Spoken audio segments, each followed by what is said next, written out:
Hello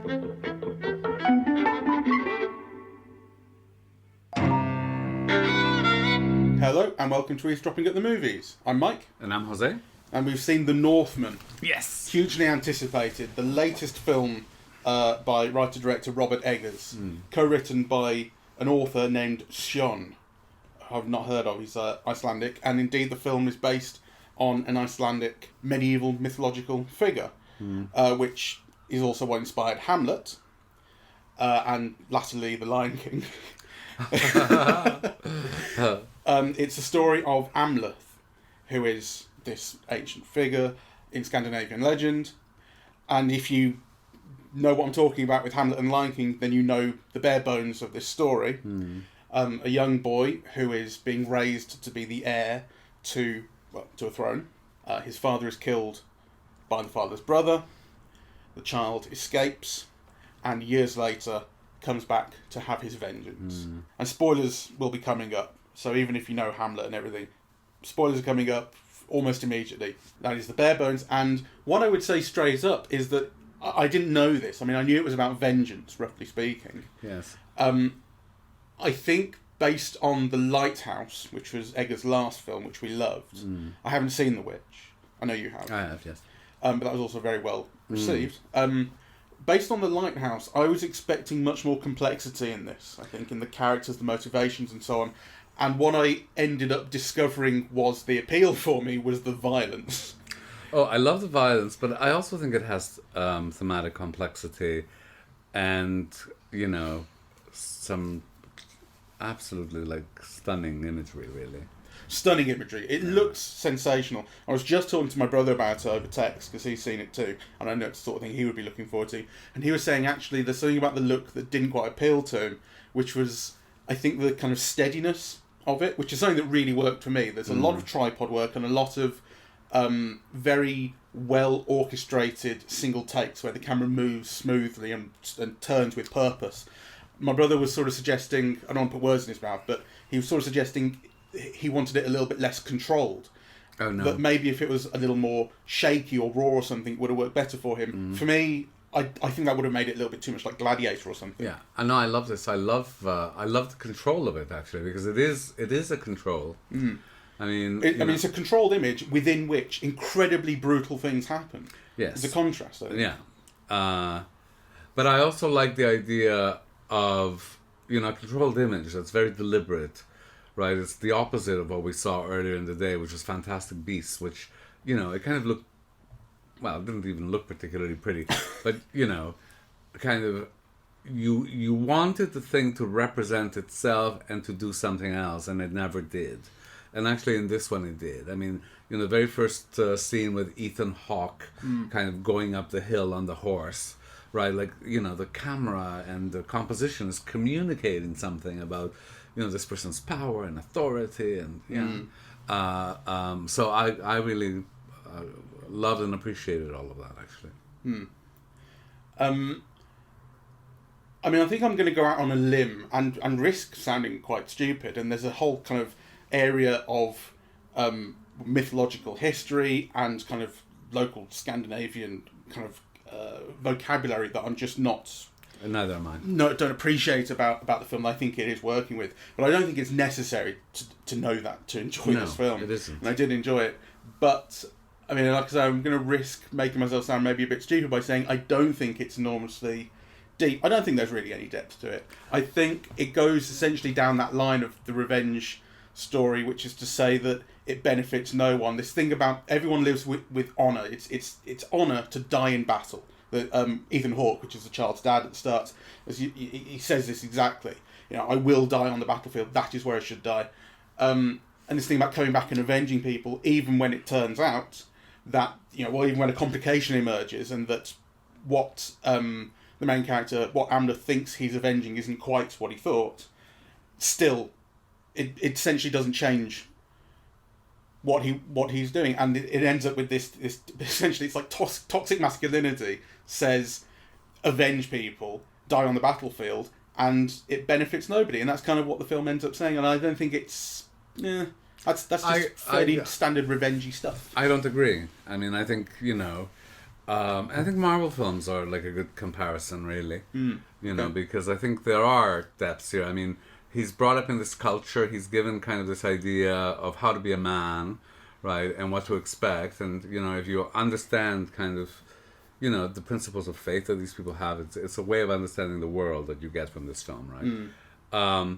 And kind of, you know, then he finds out that all his life, which has been lonely and sad and exploitative and so on, you know, has been like for reasons that he didn't expect at all, right? So he was thought that you know, he was going to rescue his mother.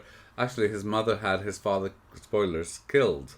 And you know that scene with Nicole Kidman where he finds it out, it's like it's fantastic, right? You know. Well, that's where I thought, oh, I'm glad there's some complexity going on here, because it was such a simple story up until that point, really. You know what I mean? Well, but the thing is that, you know, as the film goes on, it unfolds, right? So, I mean, I think what you have to take for granted is, and maybe there's something about Eggers, because you see it in all of the films, yeah? You know, the thing about witchcraft or Christianity or God or faith, yeah, or sirens, right? There's a mystical dimension kind of, you know, to all of the films. I think kind of, you know, it is a film that asks you, well, what is life? How do you live it? What is the purpose of it? Right? And then kind of turns everything kind of upside down. It's not what he expects, right?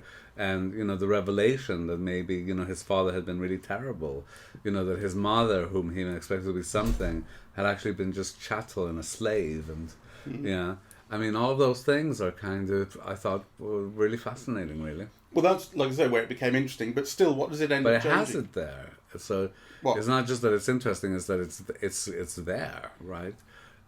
So you know, by putting it in the film, whether it's at the beginning or the end of the film, it makes everything that you've seen before it kind of, you know, interesting and something to question the relationships amongst all of those things. Well, it'll be interesting to go back and see, kind of with that knowledge in mind, of what the mother actually had planned and her relationship with the father that she explains to the son, you know, to see what her relationship was like with the... To see those scenes again, essentially. But, I mean, ultimately, what changes for the main character, he does question himself a little bit, but he ends up thinking an escape from this, to abandon the vengeance mission, to go off with Anya Taylor-Joy, who he's met and fallen in love with, would be the right thing. But when he finds out that she's pregnant, and you have this recurring imagery of the vision of a family tree, which is wonderful. You see that come up, and he gets a vision himself. They're going to be a boy and a girl. That leads him to abandoning it, and goes back and gets himself killed, finishing his such. I don't know what it changes really.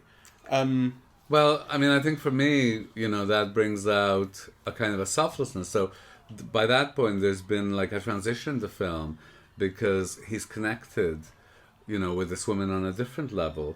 Yeah, they've had sex. He has this line of dialogue where he says, "I no longer feel alone," right?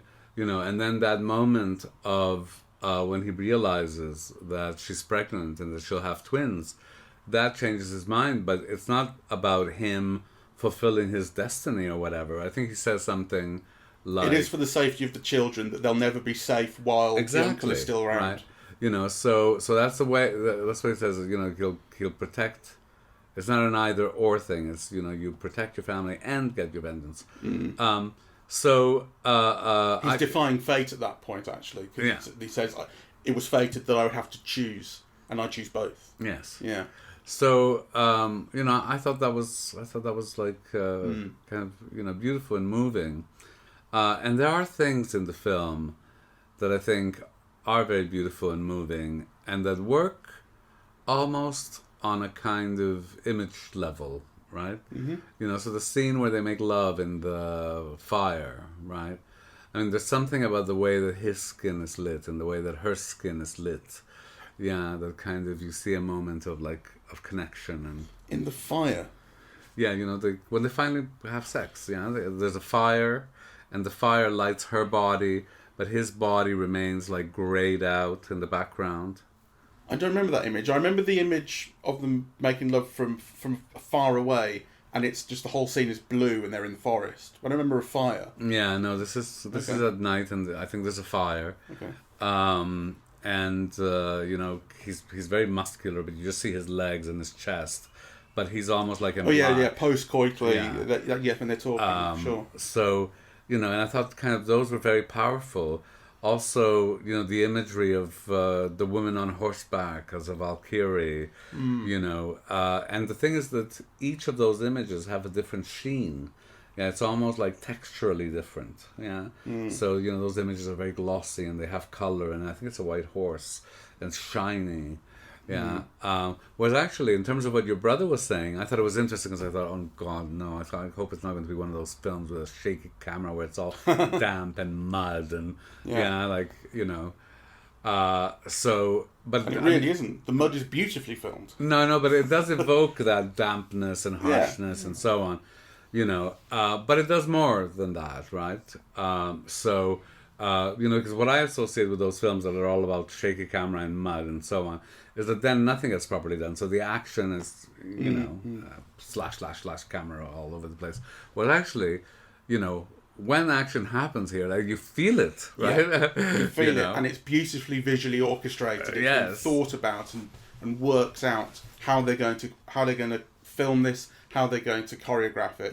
It's a real joy to watch those action sequences. Yes. Yeah. And actually, even when it's not quite an action sequence, but, you know, so that moment where the man who tried to kill him, and he poked his nose out, you know, as a child, when they re-meet again, and he just takes the sword and pushes it through his nose. Got a reaction out of me. I got a reaction out of me.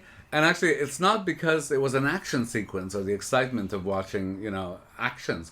It was just the brutality, the stillness. Yeah, you see it all go through slowly, right? Like, feel that, you fucker. There's a sound effect on it as well. I think there's a, you know, like metal on metal, that kind of sound effect, and it's really emphasizes how vicious and deliberate that is. Yeah, and I went, ooh. But I think there are themes here about life and family and the place of women, I think, is one. The place of women within these societies and maybe within these stories. Yes. They have important roles here. You've got the blind seer, who turns out is played by Björk. Not that I think we were aware of that beforehand. Who is, I think, the key person in terms of telling, in terms of giving out what this fate is and what the details will be, and you'll fight him in a lake of fire and that sort of thing. Obviously, the mother is absolutely key to the father's death initially, and putting this whole story into motion, and then revealing to the son what the truth is, and her version of the truth, because you know, that's another way that the film is very interesting, because I'm not sure I totally believe her, you know, but at least she raises the question, doesn't she? Because then she's got an evil twist, because I think you would believe her if she didn't then go on, kiss her son passionately and erotically and say, we could rule this thing together once you killed your uncle, right? Only to then turn back and try to kind of stab him.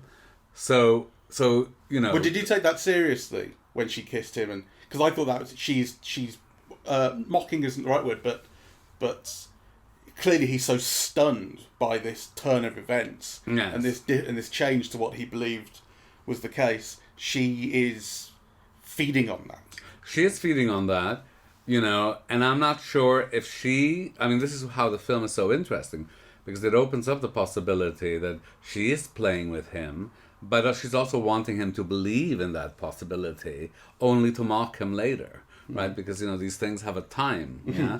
So I think from the beginning to the end of that scene, obviously the tone changes and the meaning changes, and but in that moment, it certainly raises the possibility for him, right? So, you know, but actually her doing that raises all these questions about, you know, his belief system, who he took his mother to be. Is she reliable about the father? You know, what are mothers? Aren't mothers supposed to love their children? Yeah, and not in a sexual way. And, you know, if she did this to him, then what's her relationship with her other child? Is it different because it's a child made of love, rather than, you know, because the film makes it clear that he's the result of a rape. Yeah. That she was a slave taken by the father, and he was not a good man. Well, he says he forced himself. Exactly. Yeah. So, So, but it raises all. I mean, those are all kind of like really interesting questions that you don't expect to see in a standard kind of No, action that's film. true.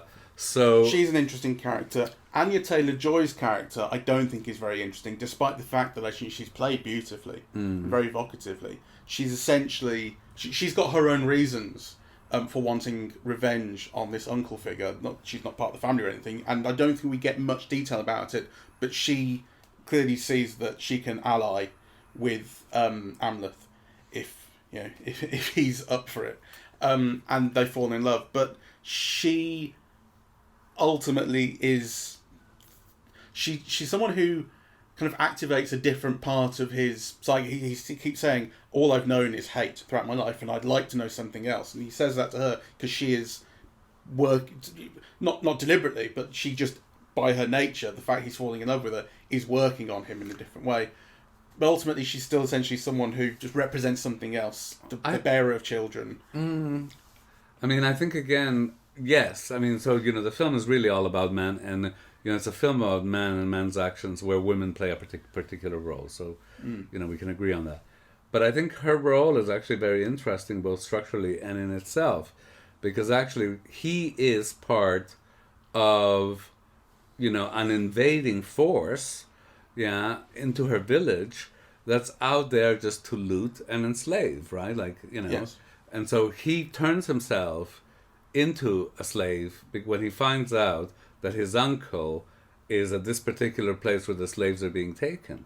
But she is just somebody that actually the people he was with have just enslaved, right? So actually it has this very interesting rhyme with the mother, yeah? Yes. So, because, the mother says, oh, every time you wear a crown, people just think you were a princess, but, and then she shows her mark of a slave, right? So I think that, that has kind of interesting resonances. Yeah, I'm not sure I figured it out yet. But one of the interesting things about the film is, that you do see people's different motivations and people's different reasons. So the bad guy is supposed to be the Uncle Fjord or something like that? Let me just quickly get his name, because he has got a name and they say it a lot. Yes. Uncle Fjolnir. Fjolnir. Okay. So, and he's meant to be, this bad guy. But actually everything you see about him is reasonable. He's looking after his son, raising him right. Yes. Yeah, he seems to basically be looking after the slaves all right. He loves his wife. Yeah. So, and yet, he is somebody who killed his own brother. Yeah. And stole his throne. So, so you get kind of like these tensions in all of the characters, right? Even the protagonist. So you saw him as a child, and then you gloss over everything that turned him into, this huge Alexander Skarsgård, warrior, right? But you imagine it was terrible. And in fact, he tells you it was terrible. And then kind of, you have these moments where like maybe his whole life has been a lie, and he's been having this misery and this goal and, these principles, and they're all on a bad foundation, that actually things are not what they seem. Right, so it's almost like every character has that, including her, So she's meant to be a sorceress, right? Anya Taylor-Joy. Yeah. She's also responsible for giving hallucinations to all these people in the cooking and getting some of them to kill themselves, or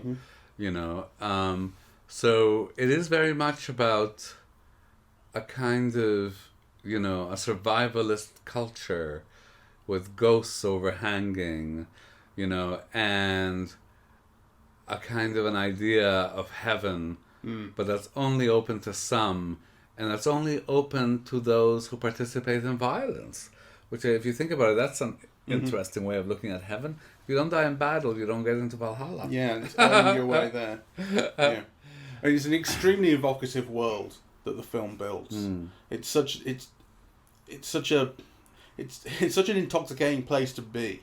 The way people interact and the way things rely on violence and come down to violence so often, and that the violence is so entertaining, quite frankly. Yes. But also there's more. There's like a kind of, I don't know, like a textural, sensorial element, right? So, there's the green of the huts. It's almost like you do feel the mud, right? And then there's the scenes like in the hot springs with the, the vapor kind of, going up. I mean, I think the film also kind of has this whole sensorial element about what things feel like, yeah? Yes, yeah. Not just what they seem, what they feel like to the protagonist walking in them. He uses colour selectively as well at points, which I really enjoyed, where, very often it'll drop things down to almost monochrome, sometimes exactly monochrome, but sometimes it's just almost monochrome, where at night things are just lit up in shades of blue, but then a flaming torch illuminates someone in orange, but the flickering, their face goes from blue to orange, but it's not natural. It has been selected and graded deliberately in order to do that, and it's very strikingly done. It's very striking and very evocative, and I wouldn't go so far as to say dreamlike, but it has a lot of dreamlike elements. Yeah. Because there are moments where the prophecies or the dreams or the mushrooms, yes, kind of link up to reality, or you think you're seeing one thing and then it's revealed that it's there's a bit else. where one of the sort of fortune teller figures throws a snake at Amleth, and then when he looks down he sees it's a rope. Yes. He's been imagining something different. There's also the thing with the warrior who's holding on to the sword, where you have all of this fight and it's a full moon, and you think it is part of just a prophecy of a supernatural kind of thing, right?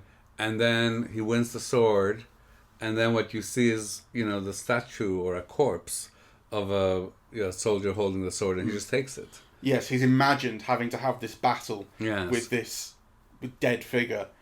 And then, as it turns out, he's I say or turns has out. He imagined it? Exactly right. Yeah. So it is kind of vague, but we see this battle enacted, and then once he's defeated this corpse, the camera tracks over, and it's in the same take. The same shot, the same take. We see him just take the sword from the guy, which implies that this is imagined in some way. But whether that imagining is like what he thought he'd have to do, what he imagines he is doing, nothing is clear in that sense. But it's extremely evocative. Yeah, and maybe he's fought a supernatural battle in order so that he can just take the sword. It could be that as well. So there is something there about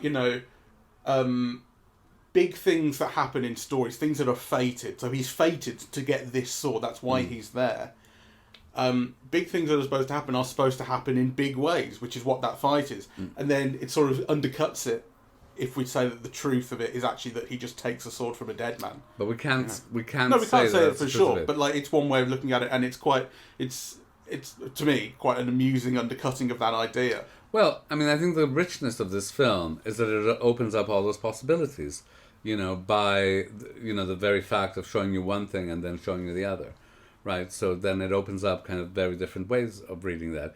Was there something supernatural? Was it his imagination? Are they connected? Is one kind of a battle that has to be fought internally, maybe, for the other? Yeah, that's all in play. Yeah, it's a richness in the film that kind of all of those things could be factored in. Yeah.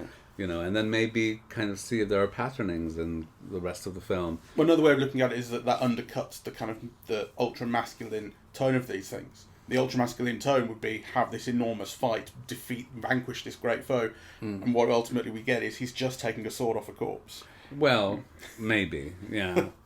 So I thought it was beautiful. I also really loved the way that so much of it seems filmed so as to evoke iconic imagery, be it religious or kind of warlike. So at the beginning you have the faces that are filmed against a black background, right? And particularly the face of the child, it seems almost like wax, right? Like, when they're being dogs around that fire. No, before that, right? Okay. So because there are different looks. Ethan Hawke looks like Odin or somebody like that, right? With a scraggly beard and so on. But I'm talking of the images when the mother and son then go greet the father, but now dressed in complete, regal robes. Yeah.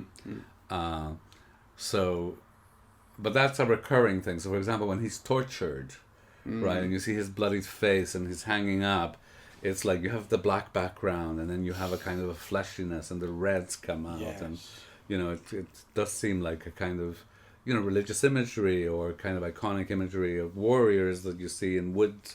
It has that force in the film. Yeah, well, that's an extraordinary shot. The look of it, and the the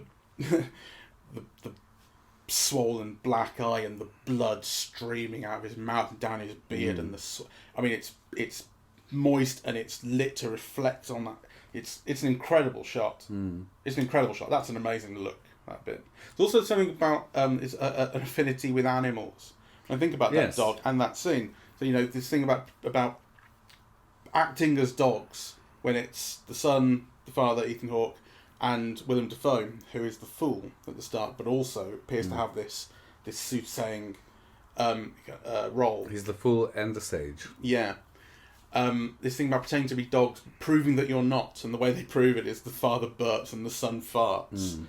But then there's this thing of having the dogs on your side. There are one or two points. There's at least one point where the adult Alexander Skarsgård locks eyes with a wild fox or wolf, and they connect somehow. And then he uses the animals. He uses the wolf, so he howls, and they all join in. It drives the dog crazy for one thing, and the uncle has to kill the dog. Causes nuts because this is when he's vowed to cause chaos in this place until the time comes when this lake of fire emerges and he will kill him. This is causing chaos until this point, and then of course when he's captured and strung up and tortured, all these ravens fly in and set him free themselves, basically of their own accord. But it's like, and then I suppose it recalls. Are they of their own accord, well, or are they sent by her? Yeah. But then they start pecking at him, don't they? It was like feeding on his blood or something, because it recalls Prometheus. It does. Which Lighthouse was in part based on. But you question like what the punishment would be in that case. I don't know. Well, the thing is that he sacrificed himself so that she could run away. Really, So then, kind of, she rescues him, and again, that was an interesting thing because he imagines it as a Valkyrie. So, and that is kind of obviously internal. That's what he's thinking as, he's being taken, and then you cut, and you see like it's a normal kind of horse, right? But he is in a hot spring. So I thought it's very beautiful, and I think kind of it's something that I would be interested in seeing again. That I'm sure kind of, you can connect the dots and have an even more complex reading than I think we've been making. Though I hope the one we've been making is a little bit more complex than the one you started with. Well, I still think it's kind of simple. I mean, but I think part of it is that it just works as a ripping yarn. So, I mean, I was interested in the soap opera of it, what's going to happen next, and how are they going to defeat him, and what's going to happen when the mum, as I say, when the mother reveals this, and tells him this competing story of what happened in his youth. Part of the thrill of that is there's a soap opera to it, and it's a ripping yarn. Well, it is a ripping yarn, but I do also think it's kind of more than that. So I think Nicole Kidman has a line about, what is this life? It's like, you're a slave and then you suffer and then like you become queen and then you're sold back into slavery, something like that. So I think that it's a film that kind of brings up all of those questions into play.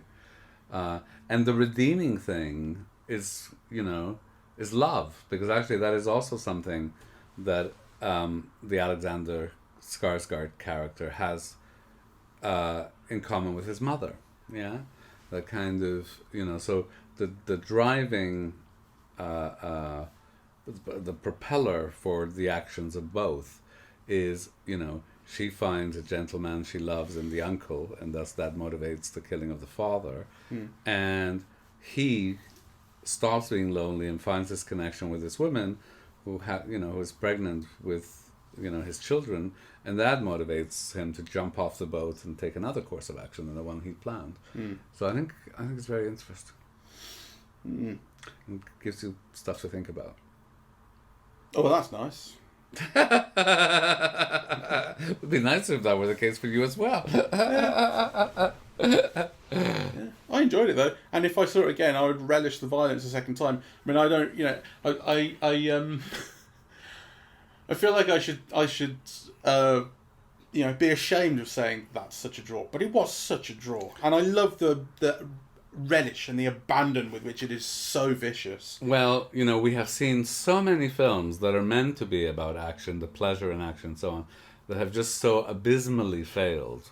Right, like the Jared Leto Morbius film, and the pleasure in that type of cinema is meant to be all about action and how action is done and fantasy, and to a certain extent that was the case also with Fantastic Beasts, right? And it delivered none of those pleasures. So actually, this was interesting because I didn't expect any of those pleasures in this film, right?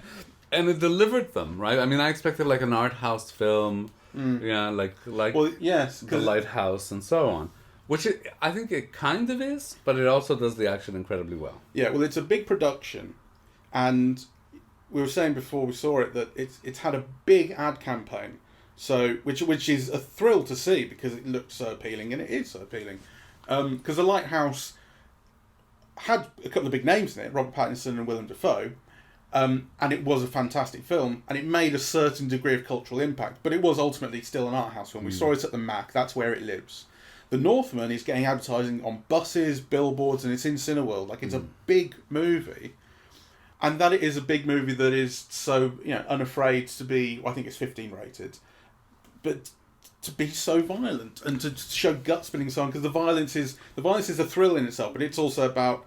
It takes it seriously. It's not kind of flippant. It's about consequences of this kind of way of living and this sort of behaviour and this sort of attitude and how brutal that world was, really. Yeah.